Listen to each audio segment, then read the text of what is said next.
This is Annuity Straight Talk. Since 2008, your host, Bryan Anderson, has helped clients nationwide navigate the complex market for annuities. With Bryan's assistance, hundreds of clients have achieved a profitable and secure retirement. I would know, because Bryan has answered many of my questions concerning annuities and retirement planning. So that you can benefit as well, let's get started. Here's Bryan.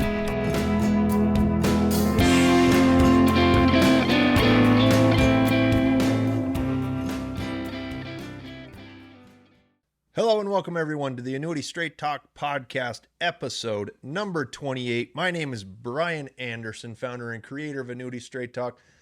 Going solo again. I think in the next couple of weeks we're going to have a couple of guests. I like a different perspective. I'm sure you do as well. But again, trying to get back on track in 2022, get good content out to people who are trying to make the right decisions for retirement. You can go ahead and subscribe to the Annuity podcast on any of your favorite podcast platforms and also on YouTube where there's a video. This one's going to be important for video because we got a lot of visual aids because I recently released a newsletter. The newsletter goes into a deep explanation of it, but it doesn't have a lot of charts or visual aids. And so I thought it'd be a great thing to put onto a podcast.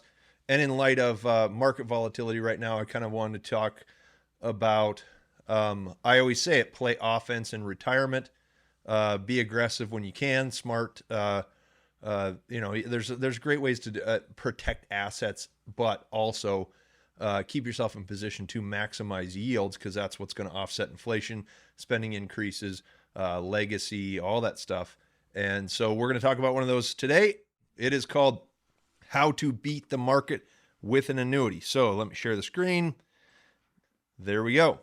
So recent newsletter. I don't know when the podcast is going to be released. I'm guessing probably 1st of February. Anyhow, and what we've had is so you can see I've just published this today, January 25th. And we had another wild day in the stock market. The S&P 500 closed down about 9%. And again, I've always said I do not want people to feel pain. I don't want people to lose money. I want everybody to do well, but again, be smart about it. So I released a short video about this about 2 years ago. I've talked to several of you about this idea, and for me, it's more just really finding just some interesting ways of looking at retirement planning. And so, but what happened is I looked it up because I was going to send it to someone and it was on YouTube and it was way deep down the list. It was a quick 6-minute video and I was going to send it to somebody and I looked and the video had been deleted and I don't know why, but I thought, well, no better time than now to redo it. And especially with a lot of volatility, just kind of give everybody a quick little idea about why that shouldn't concern you. And maybe you can be opportunistic about it and do well. So I think for a long time, if, this paragraph here, I've really hesitated to jump into the argument or the discussion about what is better, the stock market or index annuities, because it's not a fair comparison. Apples and oranges, to be honest with you. It's a shotgun versus a rifle. They do not do the same things. They're not meant to do the same things. And so I think the problem being, you get investment managers or real gung-ho stock market, long run, your Ken Fishers, stick with it, high yields. That's where you get the best bang for your buck. But it switches in retirement, and then there's the annuity guys that'll say, the market's going to fall to pieces and you want to be protected on the downside. And the problem is they're both right at different times. So why argue about it? Why don't we look at clearly, prudent financial management has well thought out diversification of a portfolio. And you talk your security side of the portfolio, obviously stocks, mutual funds, index funds, all that kind of thing, ETFs, should all play a part in the growth side of your portfolio. And so, the decision to use an annuity is often what product do you use to protect it? And some people choose cash, some people choose bonds. And really the annuity is more comparable to bonds and cash. Right now with rates real low and on the rise, I think bond portfolios are going to suffer, but that may be a real short-term thing. So maybe it's not bad to use bonds for, maybe in the next year or so, bonds will take a hit in asset value, but it might turn around. 2018 was one of those years where the rates really went up and the market dropped. It was a double whammy. So securities lost value, and so did bonds because rates rose. But then when the pandemic hit in early 2020, those rates dropped way down, and so the bonds shot up in value and really offset a lot of losses for people. So be that as it may, I mean, that's, I kind of going off on a tangent, but again, it's a matter of what you choose as far as how to protect some assets, and everybody's going to do something different. My job is to explain, not to tell everybody to buy annuities, but explain where your advantage is. And that's what we're going to talk about today. So, and again, the point being, when you're saving for retirement, annuities don't necessarily have a place. There are a few people that I know that maybe in the early 50s, 10 years from retirement or so, have chose to use annuities to protect some money. But, when you're saving, and that's the point of this, when you're saving, it makes sense to take a lot of risk. You get dollar cost averaging. And I think the point of this and the numbers I'm going to run will show you that it's the dollar cost averaging that created the portfolio values you have now. Now the S&P is down 9%. So, look at it and don't be bummed out that you lost money, because a year ago, it's not money you had anyway. Okay. That's what I always say. Well, it's not yours until you sell it. Okay. But this idea came up, and I was just crunching numbers a few years ago. And I've showed it to investment guys, and I've showed it to, prospects and clients and stuff. And everybody's like, wow, that's really interesting. Well, everybody's kind of skeptical about it, but I really thought it's like, wow, this is ingenious. I got this crazy new. But then I heard, I was watching a webinar, for financial advisors. And then I heard someone make mention of an academic study that had been done by a well-known, academic writer. And a lot of people know him, like his name's Wade Pfau. And it turns out that he had studied this and done a lot of academic research and had proved that this was, this fit in with the best way to use annuities in retirement to meet everything, income security, inflation protection, limited volatility, and maximum growth over time. So I kind of fell into it accidentally on my own, if you will, but it was not my idea. So the point being, one of the points that's important is he wrote a whole book about it. Okay. Goes into all the factors. A little bit of annuity, everything in an annuity, everything in between, Monte Carlo simulations, different time periods, over 100 years or more, all the justifications for it. You talk about taxes, income, RMDs, all sorts of stuff, right? Now, I tried to make the newsletter so you could read it in 5 minutes or so. And I'll go into a little bit more detail here. It's easier to talk. The podcast has become an easier thing for me to do because I can just start talking about certain things. But it's hard, but it's a good mental exercise to write. Writing is where creativity comes from. So I kind of force myself to continue to write, but I'm not going to dive into the weeds. Again, I'm touching on one part of a topic that was an entire book that somebody wrote over several years of research, right? So I obviously can't do that. I could, but it's not my life's work. This is just an idea. Okay. And honestly, it's pretty point, like any given plan for you or anyone else has a lot of personal variables involved. And so for me to take one of those and make that a case study where we could probably do it with this, but those personal variables for the one individual are not going to match up with the specific personal variables of another individual. And it's too broad an idea to, offer something general either. So it's not, again, we're sticking to the idea. I know there's lots of different considerations to make, and I understand that. So no matter how you use annuities in retirement, the point is to protect assets and limit volatility. A lot of people hesitate to use annuities because there's a significant time commitment. Now, some of them, short, like 2 or 3 years, but, income contracts can be lifetime contracts, and you really have to, you get a lifetime contract, you're really jumping in with both feet because you don't have a lot of outs, to be honest with you. So you have to know what you're doing. And that's caused a lot of hesitation. That's one of the reasons why I've come up with alternative strategies that can do the same thing. And again, the use of annuities has been academically proven over time.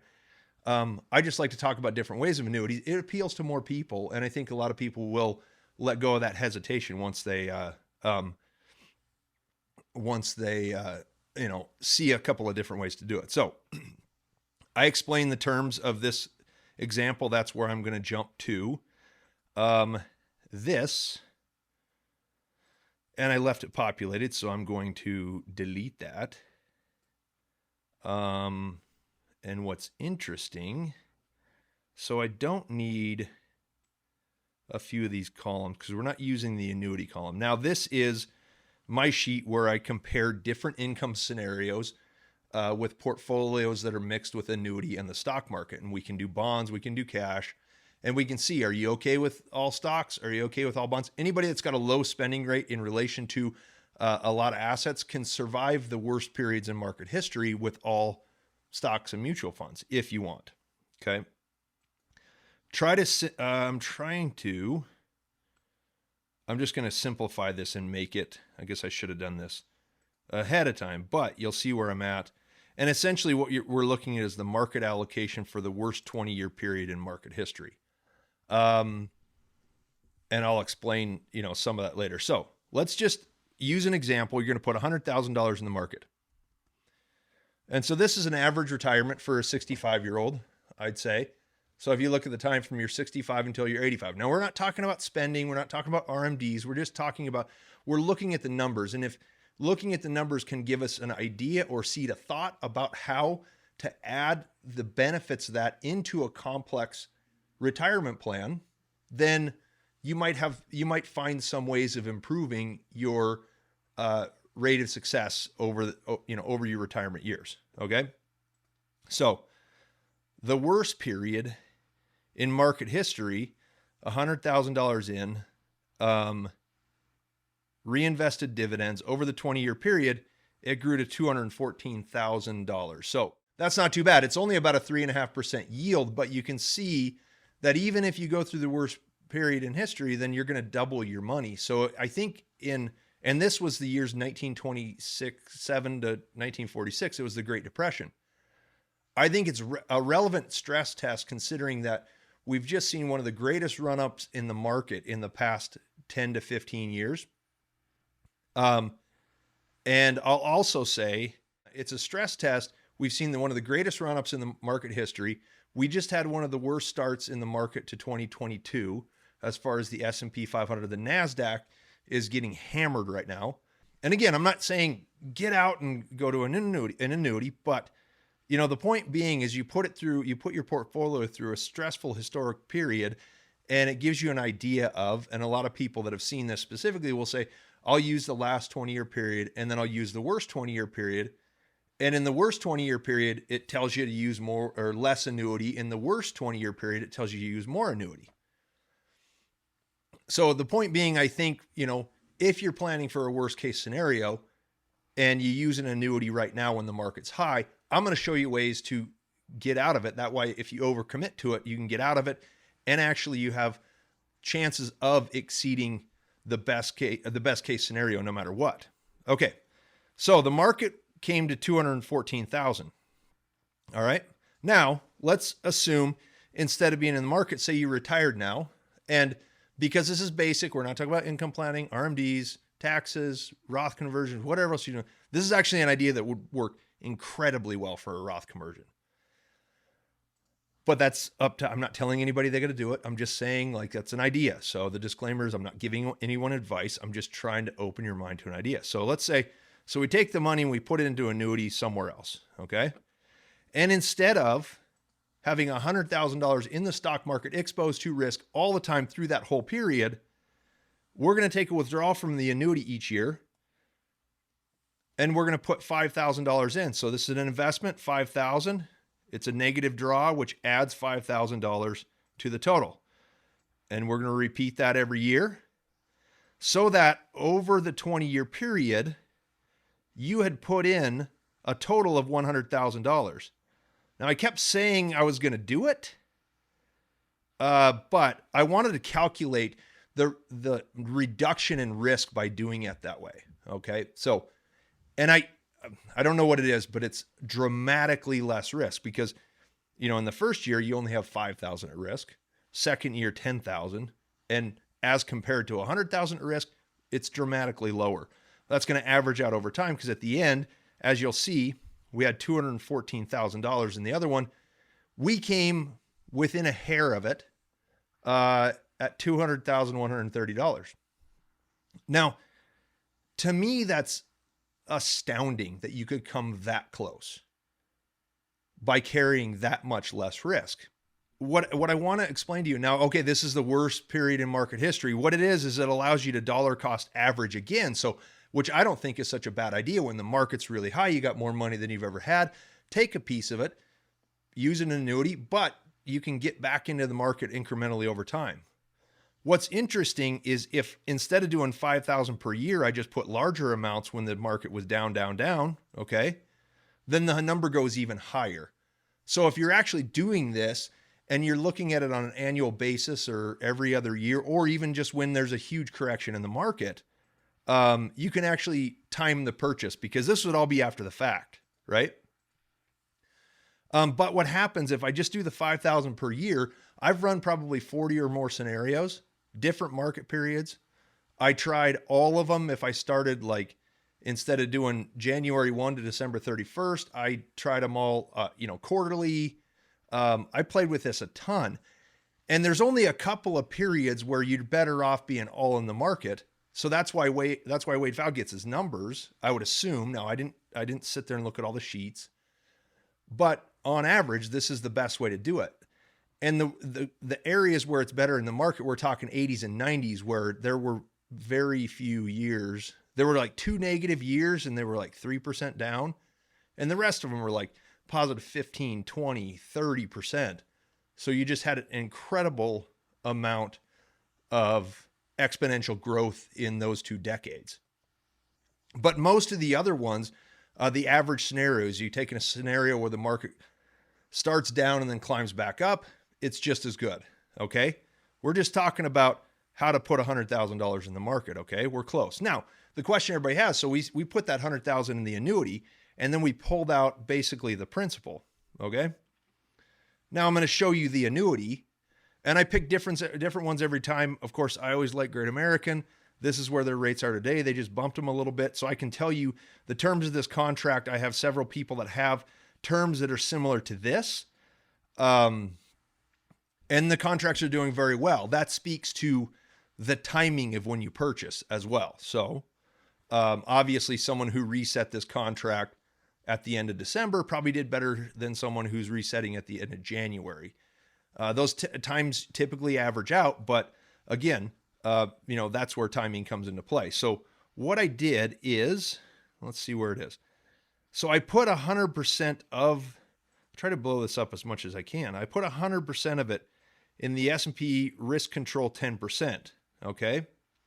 100% of the money. Now we could obviously, again, real quick on the annuity, you can put any percentage of money in any of these, any combination of these indexes. You get to choose, change them once a year. So it's something we work with over time. Obviously, the goal is to maximize potential. All right. So as you can see, the S&P 500 risk control is giving you a participation rate of 50%.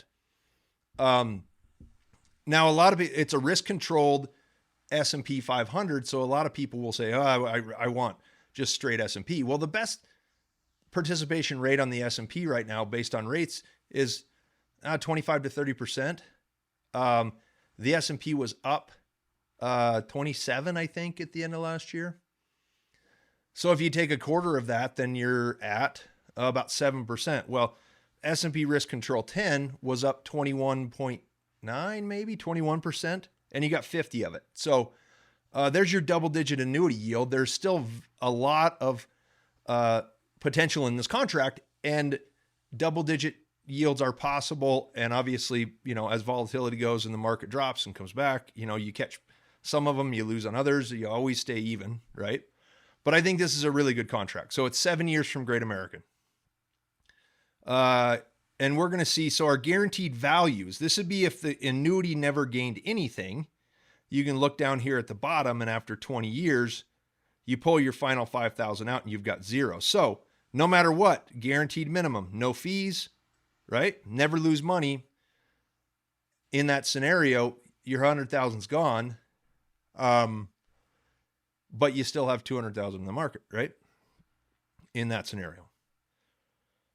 But here's the most recent 10-year period. So I understand this 10-year period does not match up with, the same numbers from the spreadsheet. Again, that's one of the issues. That's why I've actually done the real market numbers on certain of these indexes. But I just wanted to show you one thing I didn't do in the last illustration. I didn't show you an annuity. Okay. So again, interest earned, 1.3%, then it went zero, then it does 4.9 about, and you're pulling 5,000. So here's your, 7-year, you're doing something like 85 on 82. So there's your 10%. It all averages out, and this runs to about 3.9% average over time. But at 20 years, when you had 200,000 in the other account, you got 49,609 on very conservative numbers. All right. 3.9 is not, now we could probably work this illustration to go higher, or lower, but it's about 3.5% is really conservative with the contracts you get right now. But again, it's just an illustration. Anyhow, you've got the $5,000 withdrawals, 49,609. You add that to your 200,130, and that's where the write-up is. So surely the annuity grew a little bit. You only drew with an aggregate equal to the basis. Contract did about 3.9. I didn't count. I just guessed at that. It's pretty close. It's not quite 4, but it's this left 49,609 in the annuity account. Total assets 249 using the annuity as compared to 214 by carrying all the risk in the market. That's a point. That's the idea. So again, one big that's how you beat the market with an annuity. It's a different strategy. The annuity doesn't beat the market, but how you use it does. Okay, allows you to protect your basis, and at periods of volatility, when the market corrects, you have freedom to take a withdrawal and go buy into the market at really low values. If someone came to me today with a contract and they said, market's down 10%, should I pull a withdrawal, transfer it over to my IRA? Okay. It's not a bad idea. I know the math works. Now, one big thing to consider is this works best for qualified assets only, and qualified meaning you got a tax deduction for using. So IRA, 401k. When you buy an annuity with an IRA or a 401k, it becomes a traditional IRA. It's a tax-free transfer, but every withdrawal is subject to ordinary income taxes. But if you took the withdrawal and transferred it to another IRA, there'd be another tax-free transfer there. Okay.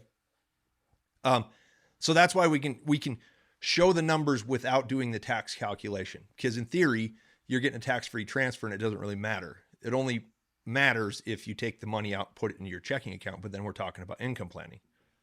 Now, if it's a non-qualified annuity, meaning you already paid taxes on the money, you just write a check, then you've got a tax calculation for it. So you take a withdrawal and there's part earnings, part basis, all that stuff. But I would argue, and I'll bet the numbers turn out the same, because if you had a non-qualified investment in the stock market, then you'd pay ordinary income on your dividends each year, and you'd pay capital gains tax when you sold it. So I think they'd work out the same, but it's just something you should consider. And again, a Roth conversion, it would work extremely well, because your plan was to pay the taxes on the IRA when you transferred it to the Roth. You just, you take $10,000 out of your IRA, you pay $2,000 in taxes, and you invest $8,000 in the Roth, dollar cost average. Excellent strategy for a legacy to the next generation. Okay. So I'm glad I got a chance to illustrate it. There's a lot of other ins and outs. So I don't want criticism. I'd love to talk to people about it. If you want to go ahead and ask questions, by all means, email me, whatever you need to do. But the biggest thing is, like, this last paragraph is really important to me. You don't have to buy into an idea in its entirety. You don't have to take this and say, oh, I'm going to put all my money into an annuity. But if you do pieces and parts and you remember this lesson, you remember this idea, if you do some of these things incrementally, every time you do it, it's going to put you in a better position for success. And that's a positive improvement. So annuities are nothing to be scared of. You just got to have the right strategy. So if your annuity, and this works great for people who say, well, I don't know if I want to, I understand I need to protect that money for income and all this stuff, but obviously there are going to be points in time where the market does really well. Maybe the annuity doesn't quite keep up, but knowing you have the opportunity to take the money out and invest it incrementally over time, that's exactly why everybody should use an annuity, because you could just do this, right? It's very simple. And I appreciate you guys taking the time to watch this and understand, my perspective and how I'm trying to help people, think of different ideas for using annuities in retirement. Again, I appreciate the opportunity. I really do. If you want to see these come out in real time, I think the podcasts are on Thursday, most times. And the newsletter goes out on Saturdays, most times. So, but if you want to be notified, go ahead and subscribe on your favorite podcast platform. I think the newsletter and the podcast are kind of going to mirror each other, because there are people that want the written word. They want to just read it and they consume it that way. There's other people that want to look me in the eye. There's other people that want to see the numbers play out. If you want a specific situation done for you, call me at 800-438-5121. I'd be happy to run the numbers, let you play with them a little bit. Or you can hit the schedule a call in the top right of any page on Talk.com. Again, episode 28, How to Beat the Market with Annuity. My name is Bryan Anderson. Thank you for stopping by, and I will see you next week. Have a great day, guys. Bye. You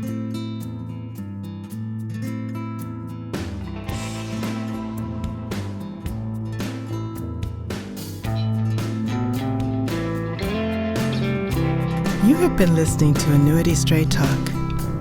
The preceding information is for informational and educational purposes only and does not represent tax, legal, or investment advice.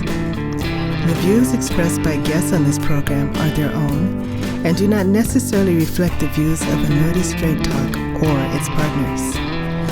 No information presented today should be acted upon without meeting with a qualified and licensed professional. It is important that you read all insurance contract disclosures carefully before making a purchase decision.